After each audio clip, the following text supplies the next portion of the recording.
सप्तपुरियों में पुरी हो या चार धामों में धाम, सर्वोपरि पुरी धाम में जगन्नाथ का नाम। जय श्री जगन्नाथ। श्री जगन्नाथपुरी भारतवर्ष की पूर्वी दिशा में स्थित एक ऐसा पावन धाम है जहाँ साक्षात भगवान विष्णु जी श्री जगन्नाथ के रूप में विराजमान है। पुराणों में जगन्नाथपुरी की इस पावन धरती को वैकुंठ अर्थात भगवान विष्णु का पवित्र निवास स्थान कहा गया है। भगवान जगन्नाथ जी का यह मंदिर जितना अद्भुत है उतनी ही अद्भुत है इस मंदिर के निर्माण से जुड़ी कथा। कहा जाता है कि मंदिर का निर्माण मालवा के राजा इंद्रद्युम्न ने करवाया था। राजा इंद्रद्युम्न भगवान विष्णु के परम भक्त थे। एक रात अचानक भगवान विष्णु ने राजा को सपने में दर्शन दिए और कहा, हे राजन, मेरी इच्छा है कि तुम मेरे लिए एक मंदिर का निर्माण करो। कहीं दूर नीलांचल पर्वत की गुफाओं में नील माधव के नाम से मुझे पूजा जाता है। तुम वह मूर्ति इस मंदिर में स्थापित करो। राजा ने प्रभु की इच्छा अनुसार अपने सेवकों को चारों दिशाओं में नीलांचल पर्वत की खोज में भेजा। सेवकों के एक समूह में ब्राह्मण विद्यापति भी थे। विद्यापति पूर्व दिशा की ओर चल निकले थे और चलते चलते सबर कबीलों की बस्ती में पहुंचे।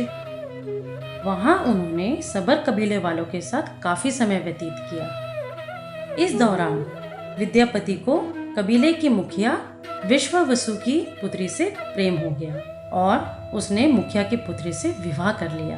वहां रहते हुए विद्यापति को ज्ञात हुआ कि कबीले का मुखिया प्रतिदिन नीलांचल पर्वत की गुफाओं में जाता है और वहां जाकर भगवान नीलमाधव की पूजा अर्चना किया करता है। विद्यापति ने मुखिया से भगवान नीलमाधव के दर्शन की इच्छा व्यक्त की। मुखिया उन्हें मना न कर सका। विद्यापति को नीलमाधव के दर्शन हेतु अपने साथ ले गया। विद्यापति ने नीलमाधव तक पहुंचने का रास्ता जान लिया था। उन्होंने मालवा वापस आकर राजा इंद्रद्युम्न को नीलांचल पर्वत और भगवान नीलमाधव के विषय में पूर्ण जानकारी दी। राजा बहुत प्रसन्न हुए। राजा अगले ही दिन अपने सेवकों के साथ नीलांचल पर्वत की ओर चल दिए। राजा नीलांचल पर्वत तो पहुंचे पर भगवान नीलमाधव के दर्शन न कर सके। नीलमाधव की मूर्ति वहां से अंतर्ध्यान हो चुकी थी। राजा बहुत निराश हुए और अपने राज्य लौट आए। इस घटना के बाद से राजा हर समय दुखी रहने लगे और हर समय भगवान विष्णु का स्मरण करने लगे। कहते हैं भक्त के दुखी होने पर भगवान स्वयं भी दुखी हो जाते हैं। भगवान विष्णु ने राजा इंद्रद्युम्न को फिर से दर्शन दिए और कहा, हे राजन, निराश ना हो। पूर्वी दिशा के समुद्र तट पर लकड़ी का एक विशाल लट्ठा तैरता हुआ मिलेगा। वह लकड़ी का लट्ठा मेरा ही अंश है। उस लकड़ी के लट्ठे से मूर्ति बनवाकर मंदिर में स्थापित करवाओ। अगले ही दिन राजा ने समुद्र तट से लकड़ी के लट्ठे को मंगवाया और साथ ही राज्य के बड़े बड़े कारीगरों को निमंत्रण देकर बुलाया, परंतु कोई भी कारीगर मूर्ति न बना सका।